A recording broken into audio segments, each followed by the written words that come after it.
Hi bro.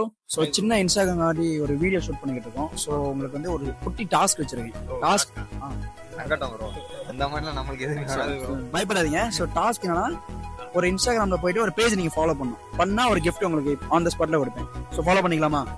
So ID name என்னன்னு பாத்தீங்கன்னா low budget மென்ஸ்ன்னு இருக்கும். ஆமா ஓகே, அப்படியே அந்த ஷோ பண்ணிங்களா கேமரால? ஓகே. ஸோ இந்த ஐடி வந்து நான் எதுக்கு ஃபாலோ பண்ண சொன்னீங்கன்னா, இவங்க வந்து சிவகாசில இருந்து ஜஸ்ட் பாய்ஸ் ஷர்ட்ல வந்து 2,700 380 வரை கொடுத்துக்கிட்டு இருக்காங்க. அது மட்டும் இல்லாமல் ஷர்ட் மாடல்ஸ்லாம் வந்து செக்குடு, பிரிண்டடு, அப்புறம் வந்து ஸ்ட்ரைப்ஸ், ஸோ எல்லா ஃபேப்ரிக்கும் கொடுத்துருங்க. அதாவது பேண்ட்டுமே அவைலபிளா இருக்கு, லைக்ரா, ஸோ எல்லாமே இருக்கு. ஸோ மறக்காம இந்த பேஜை போய் விசிட் பண்ணுங்க, ஃபாலோ பண்ணுங்க. அண்ட் ஏன் இதை சொன்னா, ட்ரஸ்டபுளா நான் வாங்கினேன். ஸோ அவங்க தான் இப்போ வந்து ஒரு ஷர்ட் வந்து உங்களுக்காண்டி கிஃப்ட் கொடுத்துருக்கேன். நான் ரேண்டமா உங்கள்கிட்ட கொடுத்தேன். லக்கி பர்சன் நீங்க தான். ஷர்ட் வந்து வாங்கிக்கிறீங்களா? ஓகே ஓகே கொடுத்துடலாமா?